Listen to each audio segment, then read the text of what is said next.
tes fils et tes filles seront livrés à un autre peuple. Tes fils et tes filles seront livrés à notre peuple. À qui c'est arrivé ça, ma soeur? Qu'on prenait leurs enfants et qu'on les donnait aux autres. C'est nous. Vas-y, continue. Et tes yeux les verront et se consumeront tous les jours après eux, et ta main sera sans foi. Et nos parents, ils pouvaient rester à attendre que le bateau puisse revenir. Mais le bateau, il ne revenait jamais. Parce qu'une fois qu'on a été pris sur le continent africain, on nous amenait peut-être nos frères sur le continent, aujourd'hui qu'on dit haïtien, où il y a les Guadeloupéens, Martinique, qui on a été allés dans d'autres endroits. Tu vois, on a été dispersés.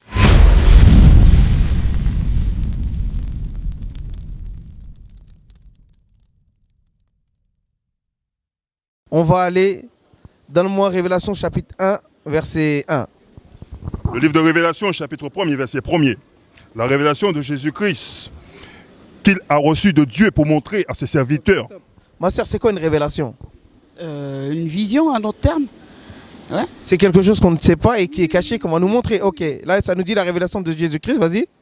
Pour montrer à ses serviteurs des choses qui doivent arriver bientôt et qu'il a signifié par l'envoi de son ange à Jean, son serviteur. C'est-à-dire Jean, il va nous révéler à quoi ressemble le Christ d'après la Bible. Et n'oublie pas le verset qu'on a lu avant, Jean 7,38, Christ il dit « Celui qui croit en moi, comme a dit l'Écriture ». Donc aujourd'hui, nous ont montré un Européen comme ça. Vas-y, continue. Verset 10. Je fus dans l'esprit le jour du Seigneur.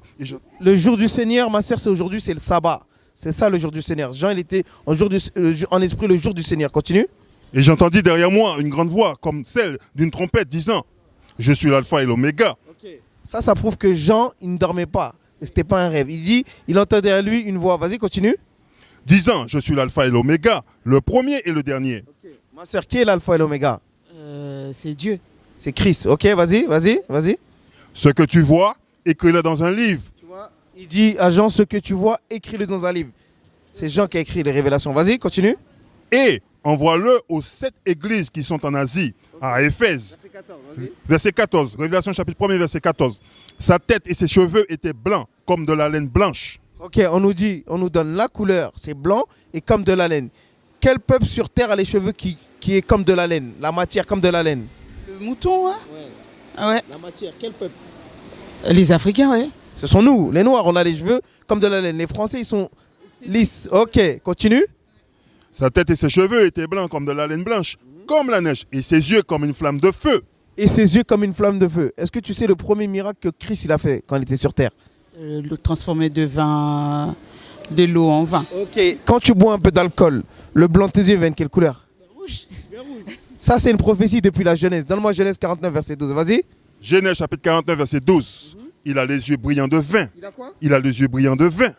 Et les dents blanches de lait. Là, on est dans la Genèse, ça parle de Christ. D'accord. Tu vois, depuis le début, Christ, il est prophétisé. Tu vois, retourne dans Révélation, c'est-à-dire qu'on nous dit qu'il a les cheveux de laine et blancs et les yeux, voilà, et crépus, tu vois. Vas-y, continue. Révélation chapitre 1er, verset 14. Sa tête et ses cheveux étaient blancs comme de la laine blanche, comme la neige, et ses yeux comme une flamme de feu. Ses pieds, Et quoi? ses pieds, semblables à un cuivre très fin. Ok. On parle des pieds de Christ. On nous dit ses pieds semblables à du cuivre très fin. Tes pieds sont la même couleur que ton corps. Ok. Le cuivre, c'est quelle couleur? Mais le cuivre, c'est genre noir, ouais. C'est marron. C'est marron. Ok. Mais il donne une précision. Continue. Ses pieds semblables à un cuivre très fin étaient embrasés par une fournaise. Ok. N'importe quoi que tu mets dans le feu, une fois qu'il ressort, il sort quelle couleur? Rouge. Rouge une fois que ça a chauffé, mais une fois que ça refroidit, c'est quelle couleur? Marron. Là, ça te dit c'est déjà marron. Mais ça te dit comme s'il était dans le feu, et une fois que tu l'as sorti du feu, ça sort quelle couleur? Je vois pas. Tu rates du riz. Oui. Le riz, c'est blanc. Oui. Tu rates le riz, de quelle couleur il vient? Ah ben noir. Ok, c'est la même chose. N'importe quoi, tu mets la feuille dans le feu, ça devient noir. Tu mets un morceau de bois, ça devient noir. Là, on te dit les pieds de Christ sont comme de l'airain, c'est-à-dire comme du cuivre, comme s'il était brûlé dans une fournaise. C'est-à-dire que ses pieds sont foncés. Si ses pieds de Christ sont foncés, le reste de son corps, il est quelle couleur? Noir. C'est noir. Qui est cet homme-là? Qui est cet homme-là? Mais ça, ce sont des photos. Tu vois? Non, mais tu vois, là, on est dans la Bible. C'est-à-dire que Christ, n'oublie pas le verset. Celui qui croit en moi, comme a dit l'Écriture. L'Écriture, il te dit qu'il a les yeux. Tu vois? Là, je vous comprends. Tu comprends? C'est-à-dire que la description de Christ, elle est biblique. Elle est dedans. L'image qui nous ont ramené, c'est pas de Christ, c'est pas dans la Bible. Parce que quand ils nous ont donné cette image-là, est-ce qu'ils nous ont prouvé avec une écriture? Là, aujourd'hui, on est en train de te prouver avec la Bible que Christ est un homme noir. Mais Christ, il nous avait prévenu. Donne-moi Matthieu chapitre 24, verset 4. Vas-y. Écoute, hein. Matthieu chapitre 24, verset 4.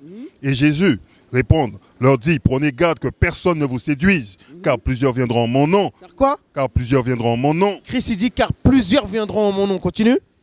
Disant, je suis le Christ. Cette image-là, elle est partout en Afrique. Et il dit, c'est Christ. Christ, il a dit quoi? Prenez garde qu'aucun homme ne vous trompe, car beaucoup viendront en mon nom disant, je suis Christ. Tu vois, Christ, il nous avait déjà prophétisé que des gens allaient venir en son nom en disant que c'est lui. Mais quand on lit là, Christ est un homme noir d'après la Bible. Tu vois? C'est-à-dire que si nous ont menti sur l'image, est-ce que tu penses que l'évangile, ils ne nous ont pas trompés? Oui, je sais qu'il y a beaucoup de trucs noirs là-dedans. Hein. Et c'est pour ça que, donne-moi Matthieu 15, 24, c'est ça? Matthieu 15, 24. La compréhension, hein, c'est qui fait défaut. Non, parce que... Mais là, Christ, il dit, prenez garde qu'aucun homme ne vous trompe, car beaucoup viendront. On ne peut pas se tromper. C'est-à-dire que Christ, il dit, il y a des gens qui vont venir ils vont venir dans son identité. Bon, mais Christ, il est venu pour qui, pour toi? Est-ce qu'il est venu pour tout le monde ou pour un peuple spécifique? Tout le monde, ouais. Pour tout le monde, ouais. Ouais, pour tout le monde. Ok. On va aller dans la Bible pour voir si Christ, de sa propre bouche, il dit qu'il est venu pour tout le monde. Donne-moi Matthieu chapitre 15, verset 24. Vas-y. Matthieu chapitre 15, verset 24. Et il répondit et dit, je ne suis envoyé qu'aux brebis perdues de la maison d'Israël. À qui? Qu'aux brebis perdues de la maison d'Israël. Maintenant, qui sont les brebis perdues de la maison d'Israël? Je sais pas. Tu vois? Eh bien, aujourd'hui, on va te montrer que tu es une enfant d'Israël, mais tu ne sais pas que tu es une enfant d'Israël. Aujourd'hui, tu es quoi? Tu es congolaise. Le nom Congo, qui t'a donné Congo? Tu vois, c'est la même personne qui t'a dit aujourd'hui que Jésus est venu pour tout le monde. C'est la même personne qui t'instruit, va à l'église le dimanche. Tu vois? Mais ce n'est pas cette personne-là qui t'a dit que Christ est un homme noir d'après la Bible. On va aller voir qui sont les enfants d'Israël d'après la Bible. Vas-y. Deutéronome chapitre 1er, verset 1er. Ce sont ici les paroles que Moïse dit à tout Israël. Tu vois? La Bible, elle parle seulement aux enfants d'Israël. Elle ne parle pas ni aux Chinois ni à l'arabe. Elle parle seulement aux enfants d'Israël. Vas-y. Et on va voir qui sont les enfants d'Israël d'après la Bible. Vas-y. On va les identifier. Vas-y. Si tu veux, Deutéronome 28, verset 1er. Deutéronome chapitre 28, verset 1er. Or, il arrivera, si tu obéis à la voix de l'Éternel ton Dieu pour prendre garde à pratiquer tous ses commandements, que je te prescris aujourd'hui, que l'Éternel ton Dieu te donnera la prééminence sur toutes les nations de la terre. Ok, ça c'est la première condition que Moïse il a donnée au peuple d'Israël quand ils étaient dans le désert. Il leur a dit la première condition, si vous gardez les lois et les commandements, il n'a pas parlé de religion. Si vous gardez les lois et les commandements, vous serez au-dessus de toutes les nations. Ça c'est la bénédiction, ça c'est la première. Ok? Deuxième condition.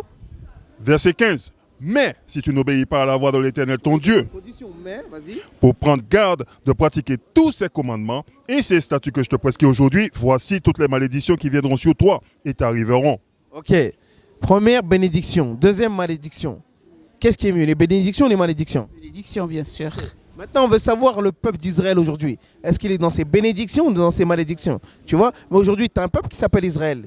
Ils ont tout. Ils ont les médias, ils ont la télé, ils ont l'argent. C'est-à-dire que si on lit dans la Bible, on devrait lire que le peuple d'Israël est dans ses bénédictions. Mais on va voir ce que la Bible dit. Donne-moi Daniel chapitre 9, verset 11. Le livre de Daniel chapitre 9, verset 11. Tout Israël a transgressé ta loi. Et tout Israël a transgressé ta loi et s'est détourné pour ne point écouter ta voix. Et la malédiction et les serments qui sont écrits dans la loi de Moïse, serviteur de Dieu, ont fondu sur nous. Ont fondu sur nous. C'est-à-dire là, on va aller identifier les malédictions qui sont sur ce peuple-là. Deutéronome 28, verset 16. Et c'est là que tu vas comprendre, toi en tant que Congolaise, si ce n'est pas arrivé à ton peuple. Comme moi aujourd'hui, je me dis haïtien, si ce n'est pas arrivé aux haïtiens. Mon frère les Guadeloupéens, si ce n'est pas arrivé. Et c'est comme ça qu'on va s'identifier, savoir si c'est de nous la Bible parle, si c'est nous les enfants d'Israël. Vas-y. Deutéronome chapitre 28, verset 16. Tu seras maudit dans la ville et tu seras maudit au champ. Ok, ça te dit tu seras maudit dans la ville et maudit au champ. Qui était dans les champs de coton, les champs de tabac? C'est nous. Toi, en tant que Congolaise, tu te reconnais. Moi, en tant qu'Haïtien, je me reconnais. Ça te dit tu seras maudit dans la ville et dans les champs. Un autre mot pour ville, c'est ghetto. Qui vit dans les ghettos? On va aller voir la définition de ghetto dans le téléphone. La définition de ghetto.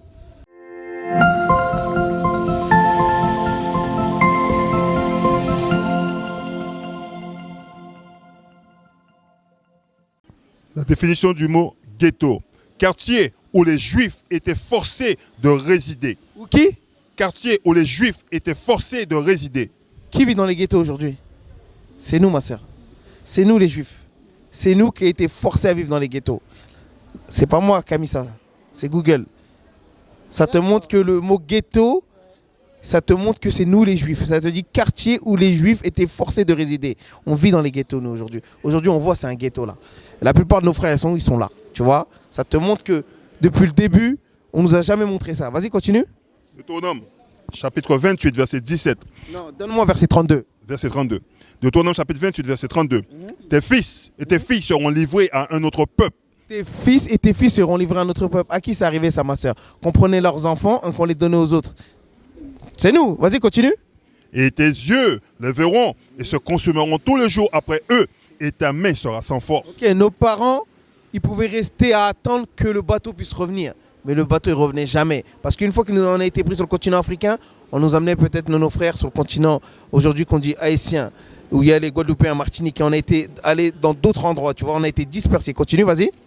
Verset 33. Ouais. Un peuple que tu n'auras point connu. Un peuple quoi? Un peuple que tu n'auras point connu mangera le fruit de ton sol. Qui mange le fruit du sol du Congo? Qui mange les richesses du Congo? Je peux le dire. Ma soeur, on est entre nous. Je sais. Non mais tu vois, aujourd'hui c'est les Européens. Ça parle de notre peuple là. Ça dit un peuple que tu n'auras pas connu mangera le fruit de ton sol. Est-ce que ça arrivait à toutes les nations ça? Non. La Bible elle parle de nous, ma soeur. Donne-moi le verset 68. Deutéronome chapitre 28 verset 68. Et l'Éternel te fera retourner en Égypte. Le mot Égypte, ça a une signification dans la Bible. On va te montrer qu'est-ce que le mot Égypte signifie. Exode 20 verset 2. Tu vas voir, voilà, mais tu vas comprendre les conditions de notre peuple en Égypte. Comment on était? Vas-y. Exode chapitre 20 verset 2. Je suis l'Éternel ton Dieu qui t'ai retiré du pays d'Égypte, de la maison de servitude. De la maison de servitude. Un autre mot pour servitude, c'est quoi, ma soeur? Esclavage. Esclavage. Maintenant, tu as vu, on va retourner dans le Deutéronome chapitre 28 et le mot Égypte, on va l'échanger avec esclavage. Tu suis, ma soeur? Ok, vas-y. Deutéronome chapitre 28 verset 68. Écoute. Et l'Éternel te fera retourner en esclavage. Tu as vu, on a changé le mot Égypte en esclavage comment? Sur des navires. Quel peuple que tu connais qui a été mis en esclavage sur des bateaux? Les Africains. Mais la Bible parle de qui? Deutéronome chapitre 1 verset 1er. Là, tu me dis les Africains. Mais on va voir de qui la Bible parle. Deutéronome chapitre 1 verset 1er. Ce sont ici les paroles que Moïse dit à tout Israël. Non aux Africains. À tout Israël. Aux Congolais. À tout Israël. À tout Israël. La Bible parle des enfants d'Israël. Ça veut dire, il dit, reprends le verset. Deutéronome chapitre 28 verset 68. Et l'Éternel te fera retourner en esclavage sur des navires. Par le chemin dont je t'ai dit, tu ne le verras plus. Et là, vous serez vendus à vos ennemis pour être esclaves et servantes. Et il n'y aura personne qui vous achète. À qui c'est arrivé qu'on nous a mis dans des bateaux? Une fois qu'on a débarqué des bateaux, on a été vendus. À quel peuple c'est arrivé? Les Africains. On a lu quoi tout à l'heure? Ouais. Parce que le mot africain, c'est Psycho Africanus. C'est lui qui a donné son nom à la terre Afrique. Parce que cette terre-là, avant, c'était la terre de Canaan. C'est eux qui... Donne-moi Psaume 49, verset 12. Verset 11. Je vais te montrer une chose, ma sœur. Parce que le nom Congo, c'est les Belges qui ont donné ce nom-là. Haïti, c'est les Européens. Guadeloupe, c'est pareil, c'est les Français qui ont donné le nom à la terre Guadeloupe. Mais Dieu, il nous montre des choses dans la Bible, qui c'est prophétisé, que les noms des terres aujourd'hui, tu vas voir qui les donne. Vas-y. Somme, chapitre 49, verset 11. Ils pensent que leurs maisons dureront éternellement et leur demeure d'âge en âge. Ils ont donné leur nom à leur terre. Tu vois, ils ont donné leur nom à leur terre. Aujourd'hui, celui qui est appelé Congo, c'est un étranger. C'est un Européen. Qui est là-bas, c'est les Belges, tu vois. C'est eux qui ont nommé, tu vois.